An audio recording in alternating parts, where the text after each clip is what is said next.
Maintenant, le prochain candidat, c'est un candidat qui a exercé en tant qu'ouvrier du bâtiment. Il est responsable fédéral du Parti communiste. Il est également conseiller municipal dans l'opposition à Mont-de-Marsan. C'est notre tête de liste dans le département. Avec la camarade Isabelle Larouille, il a su, non sans difficulté, faire entendre la voix du Front de gauche au sein de l'instance régionale, puisqu'il est conseiller régional sortant. Je vous parle d'Alain Bachet.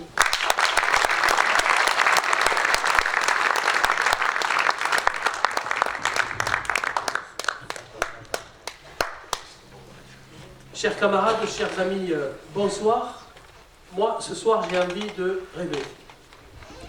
Donc, je vais essayer en quelques minutes de vous raconter une histoire qui nous mènera, j'espère, à bon port le 13 décembre prochain. C'était il y a quelques semaines. Enfin, nous étions en ordre de marche pour engager la campagne régionale. Et si le Pulse avait eu difficulté dans sa construction, bon an mal an, nous étions sur de bons rails. Aussi, ce soir-là, je m'endormis en paix, l'esprit léger, un bon apéro étant en l'occurrence un petit peu responsable aussi, dois-je l'avouer. Cette nuit-là, mon sommeil fut bercé par de bons rêves. Ces rêves dont on a envie qu'ils deviennent réalité. Nous étions au début de l'été. Mon camarade Olivier d'Artigol, après de bons débats et discussions, avait été désigné chef de file des communistes pour cette élection. Nous avions aux commandes un garçon de caractère. Quand on le connaît, effectivement, il a du caractère et des fois, ça sert. Et l'été durant, comme il s'était engagé, il laboura cette nouvelle grande région. D'ailleurs, il m'a glissé à l'oreille en déjeunant à midi avec notre camarade José Huissy, qu'il avait parcouru depuis le début de l'été, je ne pense pas qu'il exagère, plus de 20 000 km. C'est sur le compte de Campagne, on pourra le vérifier. Donc, de long en large, de haut en bas, il est allé à la rencontre des territoires, y compris des territoires qui peuvent être déshérités. Il est allé à la rencontre des camarades communistes et du Front de gauche. Il est allé à la rencontre des populations. D'ailleurs, je fus surpris avec l'appétit dans lequel il s'engagea dans cette mission que nous lui avions confiée.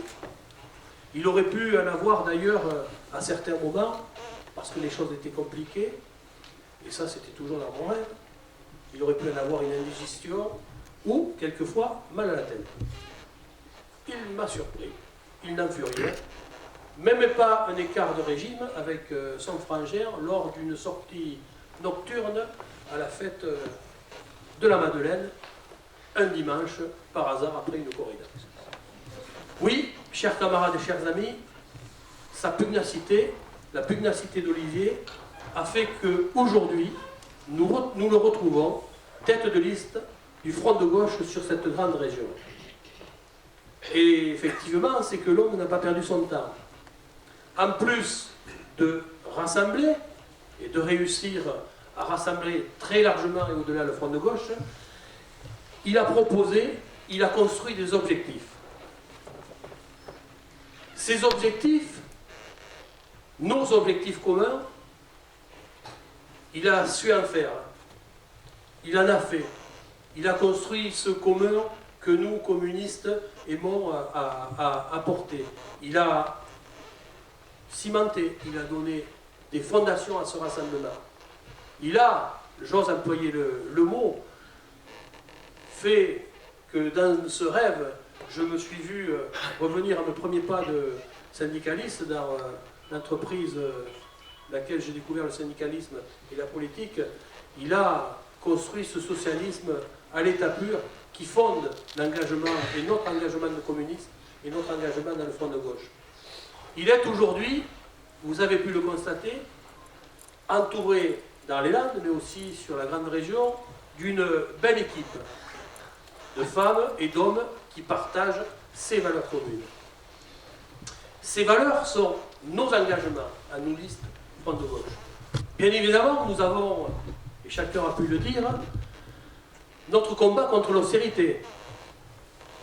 Mais moi, j'ai envie d'avoir, et c'est mon rêve qui m'a fait naviguer ce soir-là, j'ai envie que nous ayons un combat pour le service public, pour une agriculture paysanne et les circuits courts, pour l'accès à la santé, pour l'égalité sur ce nouveau territoire, pour la transition énergétique, pour une priorité pour notre jeunesse, pour la démocratie.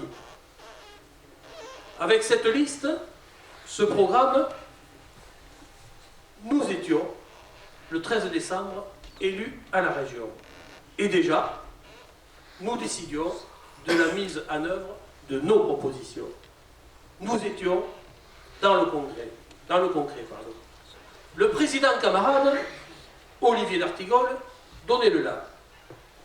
Une nouvelle démocratie était à l'œuvre. Nous décidions de la construction de lycées.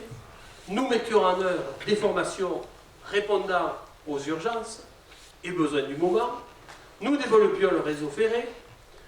Nous mettions en œuvre des nouvelles politiques en direction de la jeunesse. Nous développions des politiques de circuits courts, comme on a eu l'occasion de le présenter cet après-midi lors d'une rencontre avec les agriculteurs à Soupros. Et toutes les politiques que nous avions proposées pendant la campagne, nous les mettions en œuvre. Et en plus, nous allions chercher les moyens financiers en utilisant à merveille le bas de laine des Aquitains, dont vous parlera certainement Olivier dans quelques instants. Au quotidien, les habitants de la région nous remerciaient et étaient satisfaits de nos choix politiques.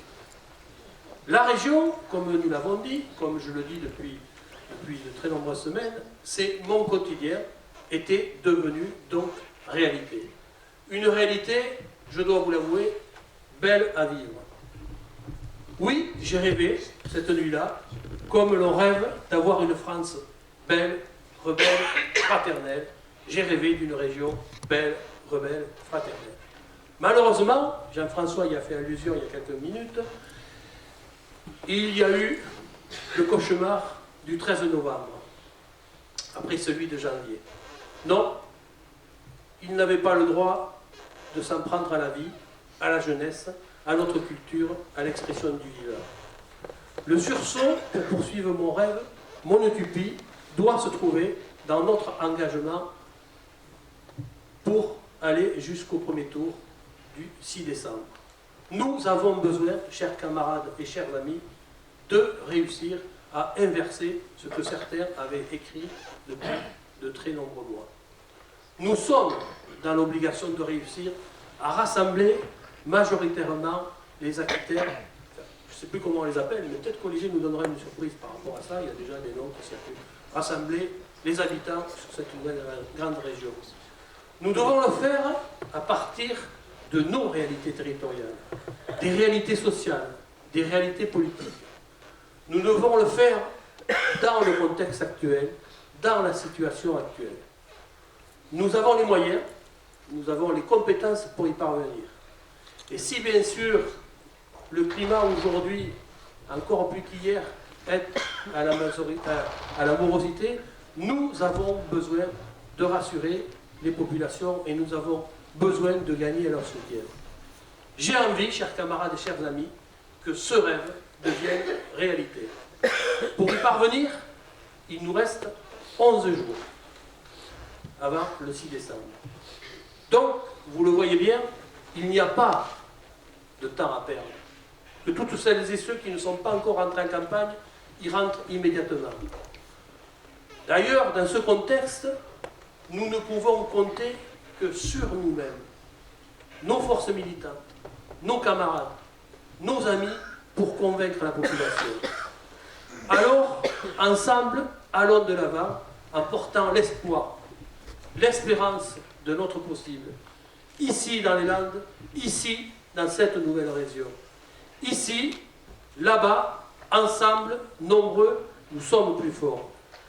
Et si, comme moi, vous avez envie que ce rêve devienne réalité, ne restez pas spectateur. Il y a des amis, des collègues de travail, des syndicalistes, des associatifs, de la famille à solliciter pour faire masse et nombre dans les urnes dès le 6 décembre. Ne dit-on pas, j'emprunte la parole à un camarade, il m'en excusera mais il se reconnaîtra, ne dit-on pas que la meilleure façon de dire, c'est de faire. Alors, ensemble, faisons jusqu'au 6 décembre et faisons en sorte que, pour avoir comme est le slogan, l'affiche officielle d'Olivier, pour une région qui vous respecte, votez pour la liste Front de Gauche. Je crois que si nous y mettons toutes et tous, nous pouvons être la surprise du 6 décembre. D'ailleurs, au regard de l'évolution de l'actualité, Olivier le développera certainement dans quelques instants, nous sommes sur la bonne voie pour réussir et je vous lance au nom de notre liste, au nom de la liste que conduit Olivier d'Artigol, que toutes les forces que vous avez disponibles jusqu'au 6 décembre, vous les mettiez dans la campagne pour réussir à inverser ce que certains ont déjà écrit par avance et qui peut être bousculé et qui changera réellement la donne pour les Aquitains, pour la population de la nouvelle grande région.